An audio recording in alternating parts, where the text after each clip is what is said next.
Welcome to the Speaking of Women's Health podcast. I'm Dr. Thacker, and I am so glad to be back in the Sunflower House. And joining me on this very special episode is a good friend and a wonderful woman, mom, and person, Lisa Strmac Margolis. Welcome, Lisa. It's so great to see you. It's great to see you, Dr. Thacker.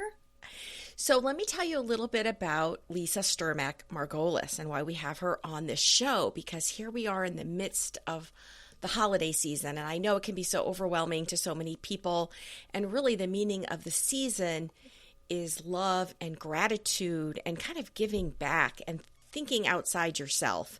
And so when I think of people who kind of embody that, I think about Lisa.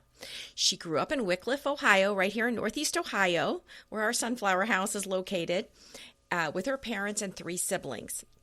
She went to college and graduated from Bowling Green State University, and she's been married to her husband, Ron, for 32 years. So my granddaughter, Artemis, calls him Uncle Ron, and Artemis calls Lisa Kumalisa her most favorite fairy godmother ever. So Lisa is the mom of 2 grown children. Her husband's daughter, Diane, who's a lawyer, she adopted and raised, and Diane is an assistant dean of Cincinnati Law School. And then she and her husband had their son, Jacob, who is also an attorney that runs in the family, a public defender in downtown Cleveland. And her husband has been a lawyer for many years and works at Hop Margolis and Leak in downtown Cleveland. And she worked until she had her son 28 years ago, and then she became a very happy stay-at-home mom.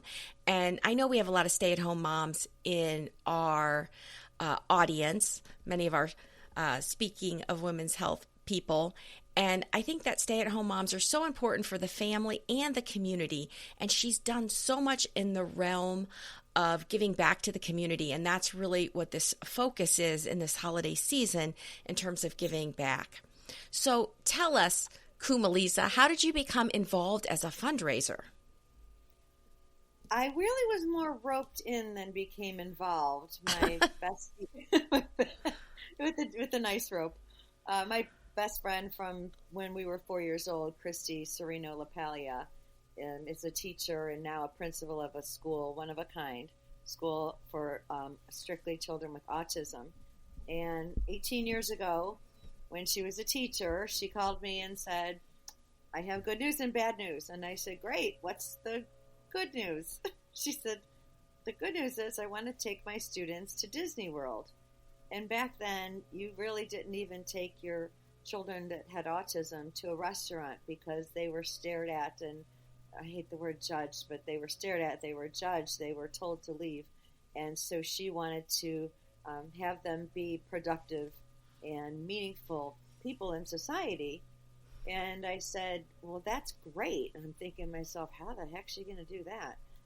And I said, okay, well, what's the bad news? And she said, well, bad news is you have to throw a fundraiser event so that we can raise enough money to take all of the students and one parent each to Disney. And I said, oh, I got that piece of cake. I can throw a party like no one else. So there you have it. So there was my friend Christy and I and a bunch of volunteers, Pam Patchinger, who has twin daughters that have autism, and she's super mom.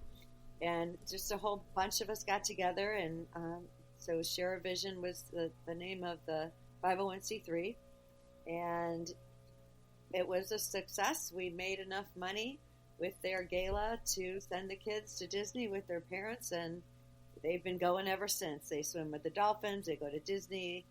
It now involves not only just children with autism, but special needs, and it's just a screaming success, and she's a powerhouse, and I was just the one with, literally at that point in time, I had little tiny aisles. There was a fire hazard going through my house because it was completely filled with baskets from all the volunteers going and getting just local donations. I took everything apart and put it together, and that was kind of that. Then I spent several years as a chair for hemophilia, Northern Ohio Hemophilia Foundation, and then I've probably done 40 galas and maybe 30, 40 golf outings. I don't know. I don't keep track, but it's been 18 years. Wow. I remember going to some of the hemophilia fundraisers, the Black and Blue Ball. And it's so important for the community to come together and support these issues. So tell us some of the current charities that you're involved with right now. My main charity that I've been focusing on for last 9 years, although I do all of them, interspersed. I help wherever I'm needed. I can honestly tell you I've never said no to anybody when they've asked for my help or come up to me on a golf course when I'm assisting and throwing a golf outing, and say, "Are you Lisa Margolis?" And I say, "Yeah." And one guy, Chuck, said to me, "I really need help." I said, "Oh," and he said, "Yeah, with Stephanie Schaefer, we're doing a head injury gala golf outing for head injuries for Metro Health." And I said, "Oh, of course, I'd be happy to help. When is it?" And he said, "In 4 weeks." And I said, "Oh, okay, we should run up to the clubhouse right now." Right now. So anyway, I have done that's kind of how things happen. And lupus, the same thing. Someone just said, I know who you are. Can you help out with lupus? And I can't possibly name them all, but my niece had osteosarcoma. Her name was Riley Pearson, and she got a wish from Make-A-Wish, and it just changed her last couple years of her life. She was diagnosed when she was 13, and she died a month after she turned 17, and she couldn't walk on her own. Long story, but Make-A-Wish did a basement redo for her and made her an amazing girl cave. Oh, and how cool. I saw the difference that it made in her life was so profound that I said, I know I need to focus on my donors and my help always on Make-A-Wish. I'll always help anyone that needs it. But Make-A-Wish is my love, and I've had so many Make-A-Wish kids that I go and see, and help grant their wishes, and it's just rewarding. And a lot of the kids don't make it, but I always say, people say to me, "How can you do this? How can you see this over and over?" And I say, "How can you not? How can you not do it? How can you not do it?" I do it because I can. I buried my niece. I can do anything. Just ask. So that's my main focus is Make-A-Wish. And as you know, right now, focusing on Thanksgiving, a girlfriend, my friend Dawn, and I, and some other volunteers, girls get together and cook, and the boys deliver, and we feed 250 people in need, shut-ins, for Thanksgiving Day.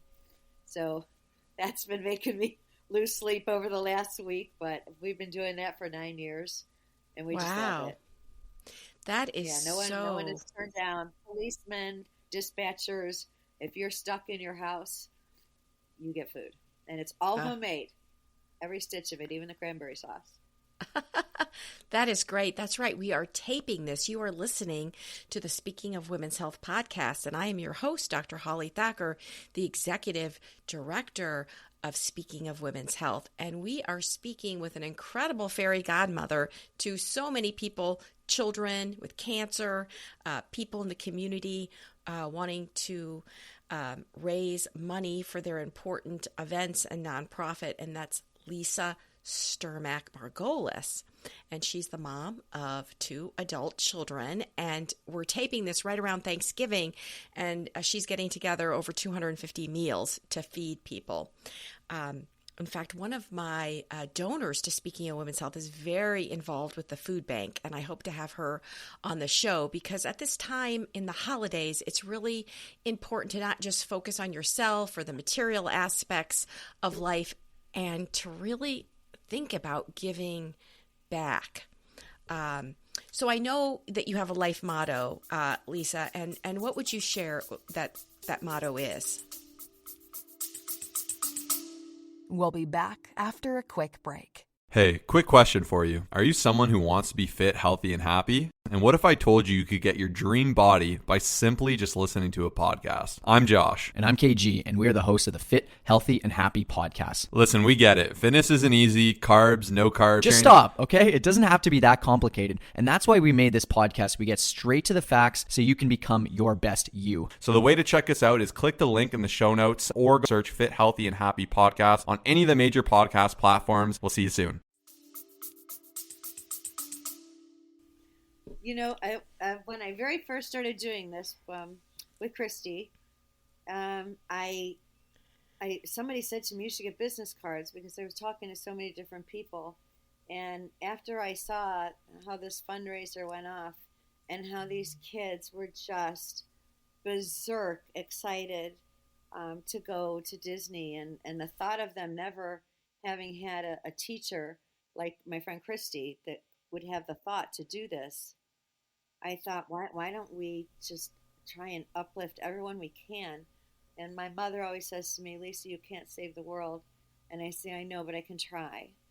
So I got my business cards, and the motto on the back was, enhance the lives and the dignity of all.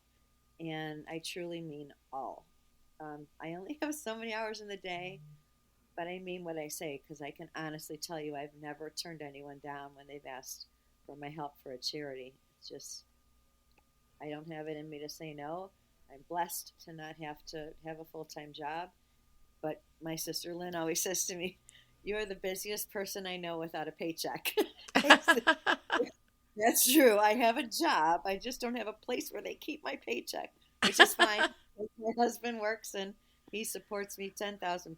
So that I love is doing it. Just so wonderful. And that is so important for us to have people that give back and elevate the dignity for all. And that certainly fits in with our motto to be strong and be healthy and be in charge. And even though our nonprofit Speaking of Women's Health mainly focuses on midlife women, I mean, women are really the glue for the whole community. And we do have information on our speakingofwomenshealth.com site on lots of different topics besides just the classic midlife women's health topics. We have information on children's health, on autism. I hope to be doing a podcast maybe for season 2 of our Speaking of Women's Health next year with my son Stetson, who's Artemis's father. He's a PhD in molecular medicine and cancer genetics, and he's done some research, particularly in neurodevelopment problems, including autism. And it's so nice that there's so much more acceptance and resources in the community for children with autism. I know the Cleveland Clinic has an autism school and has been very involved in that area. And we also have topics on men's health, because a lot of times women are the ones that organize their husband's health. So if you don't already subscribe to our newsletter, speakingofwomenshealth.com, please subscribe. And if you're not someone for email, we're also on all the social media channels. So in terms of fundraising, galas are obviously fun, and I've seen you in such beautiful gowns.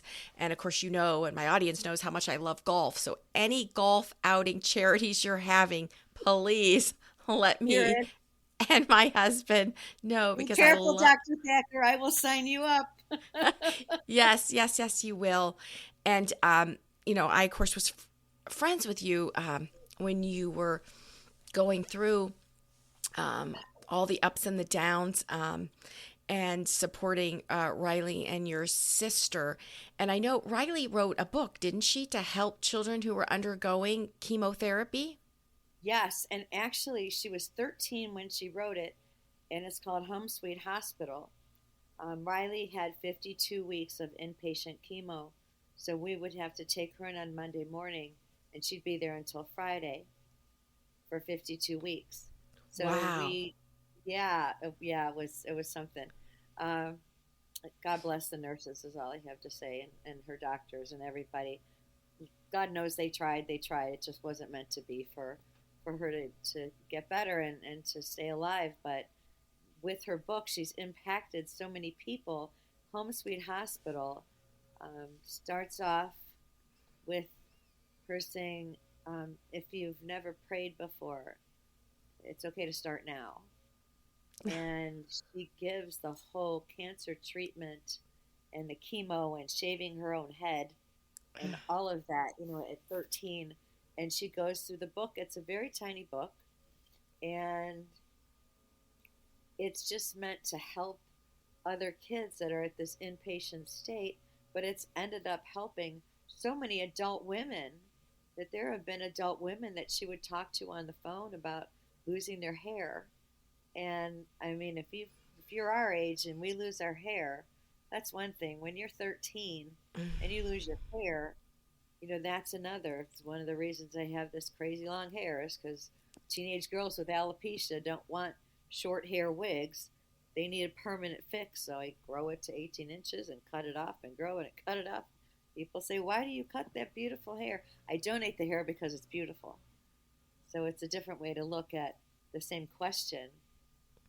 It's not to be rude and say, why are you asking me that? It's say, if you got it, share it, right? And it's going to grow back. Exactly. Teenage girls with alopecia are not going to grow their hair back.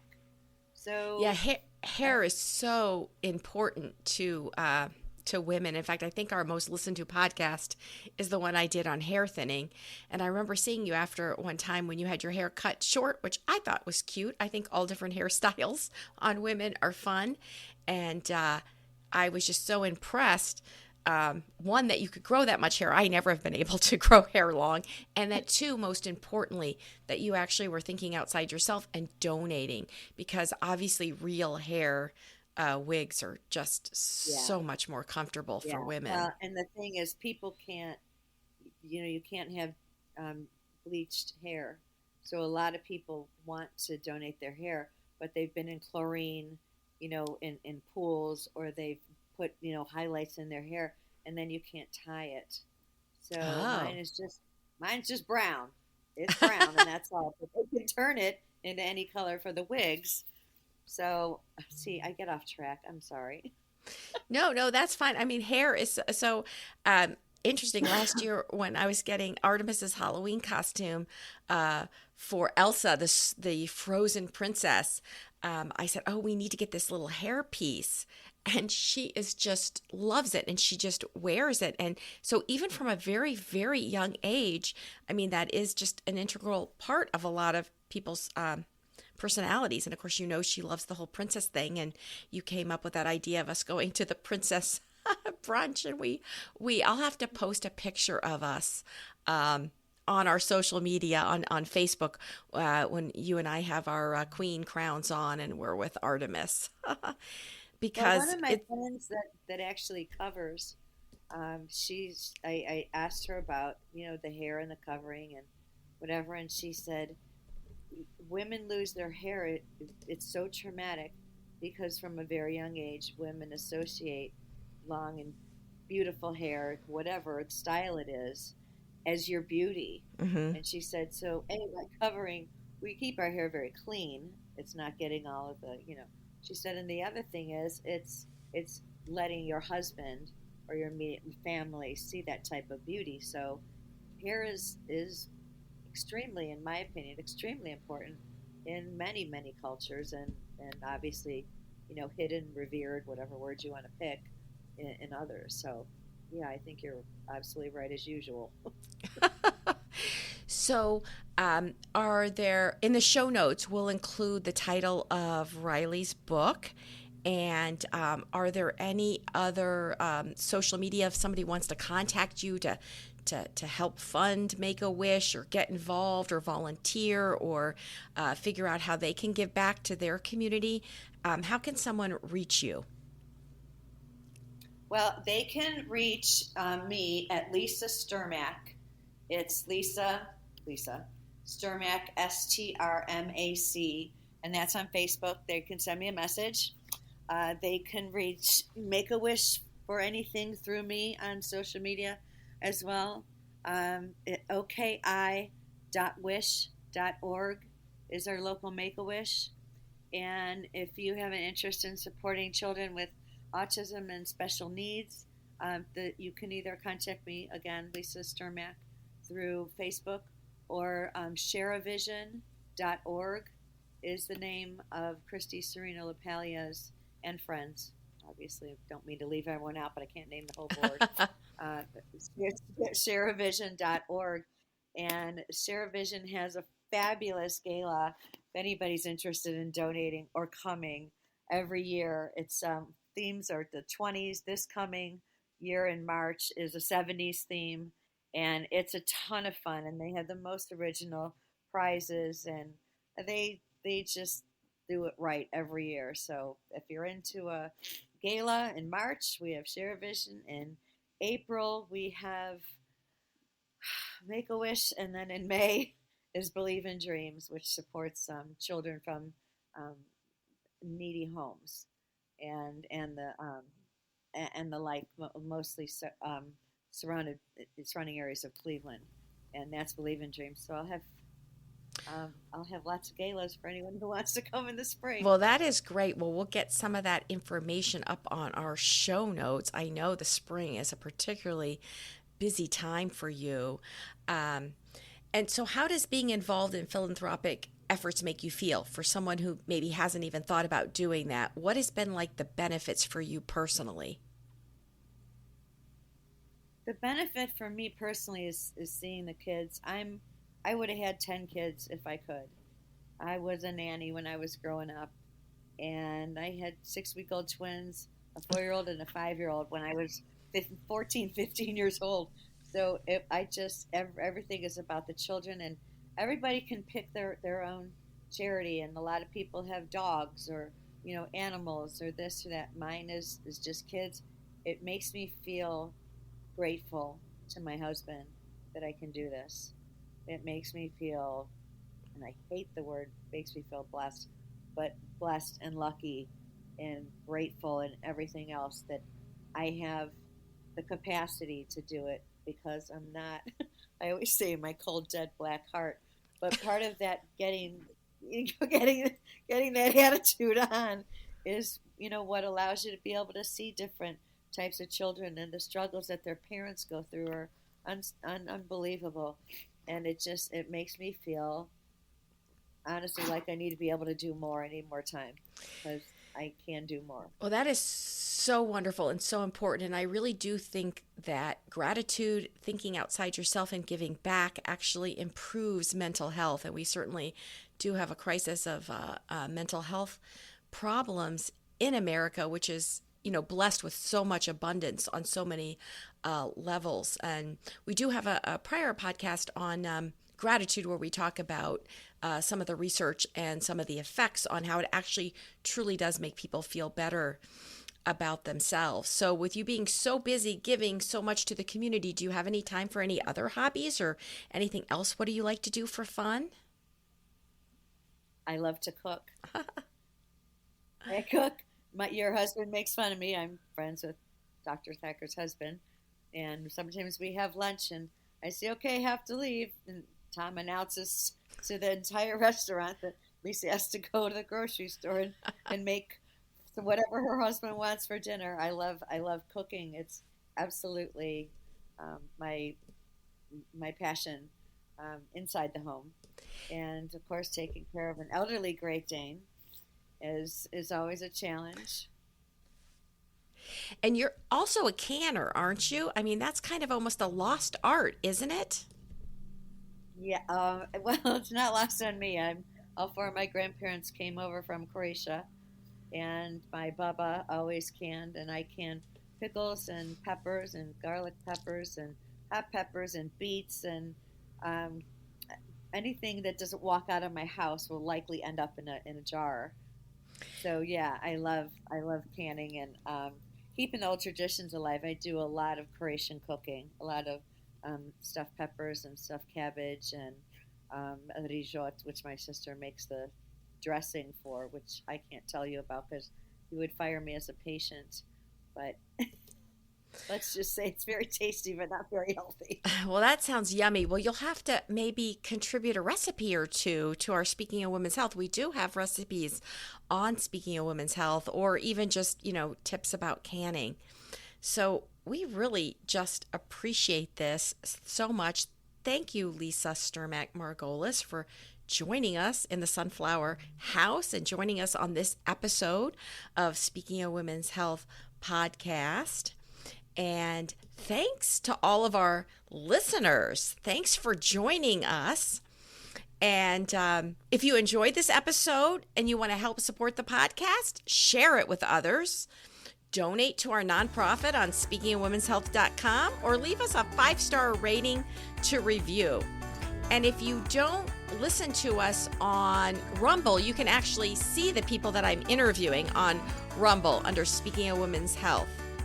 So to catch all the latest from me, subscribe for free. Just hit follow or subscribe on Apple Podcasts, Spotify, TuneIn, or wherever you listen to podcasts. And we'll see you next time in the Sunflower House.